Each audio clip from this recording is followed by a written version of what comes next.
Street vendors నగరాల్లో common. Street vendors తో సిటీలో మార్కెట్స్ వీధులు సందడిగా కనిపిస్తుంటాయి. పెరుగుతున్న జనాభా, ట్రాఫిక్, మరోపక్క స్ట్రీట్ వెండర్స్ తో రోడ్లు ఇరుకుగా మారటంతో వీరికి ప్రత్యేకంగా వెండింగ్ జోన్స్ ఏర్పాటు చేస్తున్నారు. అయితే ఈ జోన్లు ఏర్పాటు కాకముందే గుంటూరు కార్పొరేషన్ పరిధిలో స్ట్రీట్ వెండర్స్ ని తొలగించడం వివాదాస్పదంగా మారింది. ఇప్పుడు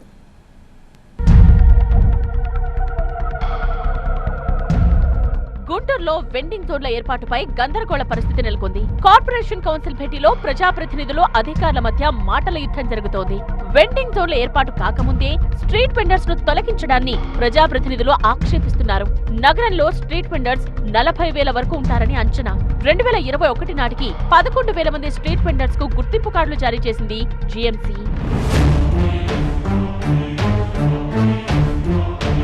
గుంటూరు నగరంలో రోడ్లు ఆక్రమించి చిరు వ్యాపారాలు చేసుకుంటున్న వారందరినీ వెండింగ్ జోన్లకు తరలించాలని అధికారులు కొంతకాలంగా ప్రయత్నిస్తున్నారు. అయితే ఏ ప్రాంతాల్లో వెండింగ్ జోన్స్ ఏర్పాటు చేయాలన్న అంశంపై ఇంకా పూర్తిగా స్పష్టత రాకపోవడంతో వీధి వ్యాపారుల్లో గందరగోళం నెలకొంది. ఈలోగానే స్ట్రీట్ వెండర్స్ ను రోడ్డుపై వ్యాపారం చేయొద్దని అధికారులు హెచ్చరించడం ప్రారంభించారు. కొన్ని చోట్ల వ్యాపారం చేసుకుంటున్న వారిని దూరంగా తరలించడంతో వీధి వ్యాపారుల్లో ఆందోళన నెలకొంది. 4-5 సార్లు సరుకు తీసుకెళ్లారు సార్. ఆ ఉత్త క్యానులు ఉత్త అట్టు పెట్టిలు ఇచ్చారు సార్. మళ్ళీ ఒకసారి నిండు క్యానుల్లో కజ్జికాయలు అరిసెలు తీసుకెళ్లి 10 రోజులు ఉంచుకొని ఇస్తే మేము పారబోసుకున్నాం సార్. 50 ఏళ్ళ సరుకు నాశనం అయిపోయింది సార్. మా ఎమ్మెల్యే గారు అక్కడ పెట్టుకోమంటే పెట్టుకున్నాము.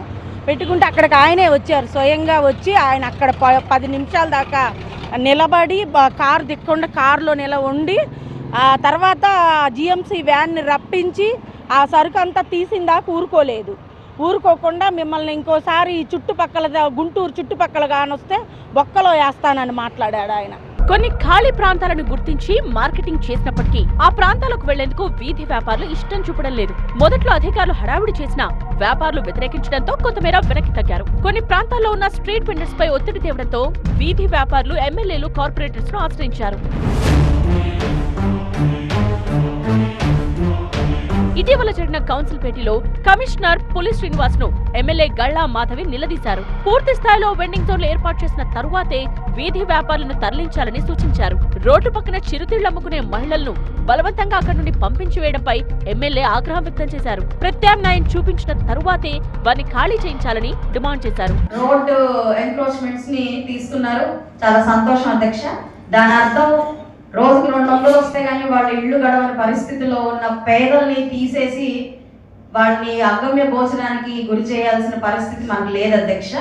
ఈరోజు కలెక్టర్ ఆఫీసుల ముందు లేదంటే మా ఆఫీసుల ముందు ఇలాంటి చిరు వ్యాపారస్తులు వచ్చి ధర్నాలకు పాల్పడుతున్నారు అని అంటే ఇది మన పరిపాలన మీద ఒక మచ్చగా ఏర్పడుతుంది అధ్యక్ష.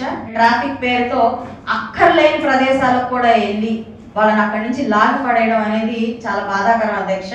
వాళ్ళని ఒక ప్లేస్ చూపించిన తర్వాత మాత్రమే వాళ్ళని అక్కడి నుంచి కదిలించాల్సిందిగా నేను పదే కోరుతున్నాను అధ్యక్ష. జీఎంసీ ఎక్కడా నిబంధనలు ఉల్లంఘించడం లేదని కమిషనర్ చెప్తున్నారు. వీధి వ్యాపారులకు ముందస్తుగా పలుమార్లు చెప్పిన తరువాతే వారిని తొలగిస్తున్నామంటున్నారు. నిబంధనల మేరకే తొలగింపు ఉంటుందన్నారు. వెండింగ్ జోన్స్ ఏర్పాటుకు కమిటీ ఉందని అందరితో చర్చించిన తరువాతే చర్యలు తీసుకుంటామన్నారు. ఎన్నిసార్లు రిక్వెస్ట్ చేశామంటే వాళ్ళకి మాకే తెలుసు. ఈ రోజు అబ్బాయికి తీయట్లేదు, ఎవరిని కూడా తీయము.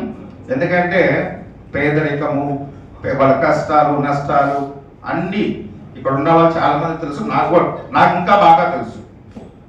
కాబట్టి ఎవరు పట్టగొట్టే విధంగా కానీ లేకపోతే వాళ్ళ జీవనాభివృద్ధి కోల్పోయే విధంగా కానీ ఈవెన్ కింద వాళ్ళు చేసినా కూడా నేను ఊరుకో. ఇది జిఎంసీ నుంచి సమాధానం. కాబట్టి వాళ్ళకి ఆల్టర్నేటివ్ ప్లేస్ చూపించాము, అక్కడికి వెళ్ళి చేసుకుంటే ఏ ఇబ్బంది ఉండదు. ఎన్నో ఏళ్లుగా వ్యాపారం చేసుకుంటున్నామని ఉన్న ఫలంగా వచ్చి బండ్లు తీసేయాలంటూ అధికారులు హెచ్చరించడంపై స్ట్రీట్ వెండర్స్ ఆగ్రహం వ్యక్తం చేస్తున్నారు. వెండింగ్ జోన్స్ ఏర్పాటు చేస్తామని చెప్పి ఇప్పటి వరకు ఆ ఊసే ఎత్తడం లేదని విమర్శిస్తున్నారు. ట్రాఫిక్ క్రమబద్ధీకరణ కోసం తమ వ్యాపారాలను దెబ్బతీయొద్దని కోరుతున్నారు. 20 సంవత్సరాలు మట్టి ఉంటున్నా నేను. మాకే దారి లేదు, మాకేదన్నా దారి చూపించాలి మీరు. గుంటూరు సిటీలో దాదాపు 40,000 మంది స్ట్రీట్ వెండర్స్ ఉన్నారు. ఆ 40,000 మంది స్ట్రీట్ వెండర్స్ను జోన్స్ ఇస్తున్నాము, ఇక్కడ ఇస్తున్నాము, అక్కడ ఇస్తున్నామని ముందుగా లేపేసి ఈ వెండర్స్ని నానా తిప్పట్లు, నానా ఇక్కట్లు, వాళ్ళకి పిల్లల ఫీజులు, ఇంటి రెంట్లు ఇవన్నీ కట్టుకోలేని పరిస్థితిలోకి వచ్చారు. వాళ్ళ మానాన్ని వాళ్ళు బతుకుతూ ఉంటే గౌరవ సుప్రీంకోర్టు కూడా గత 6 నెలల క్రితం చెప్పింది, వీధి వ్యాపారుల జోలికి వెళ్ళొద్దని చెప్తుంది. అట్లానే ఈ జిఎస్టీలో కూడా మా వాళ్ళు భాగమే. చిన్న కరెంటు స్తంభం కాడ కూడా జోన్ ఇచ్చారు. అది కరెక్ట్ అయిన పొజిషన్ కాదు. మేమేమన్నా పశువుల్లాగా ఉన్నామా? పశువుల్లాగా లేం కదా.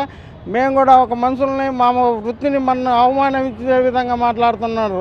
స్ట్రీట్ వెండర్స్ తొలగింపు విషయం జీఎంసీలో కాకరేపుతోంది. స్ట్రీట్ వెండింగ్ ప్రాంతాలు ఏర్పాటైన తరువాతే తరలిస్తే తమ జీవనోపాధికి ఊతమిచ్చినట్టవుతుందని స్ట్రీట్ వెండర్స్ అంటున్నారు. గుంటూరు కార్పొరేషన్లో స్ట్రీట్ వెండింగ్ జోన్ల ఏర్పాటు వివాదాస్పదమవుతుంది. చిరు వ్యాపారుల జీవనోపాధిని కోల్పోయేలా అధికారులు వ్యవహరిస్తున్నారని మండిపడుతున్నారు.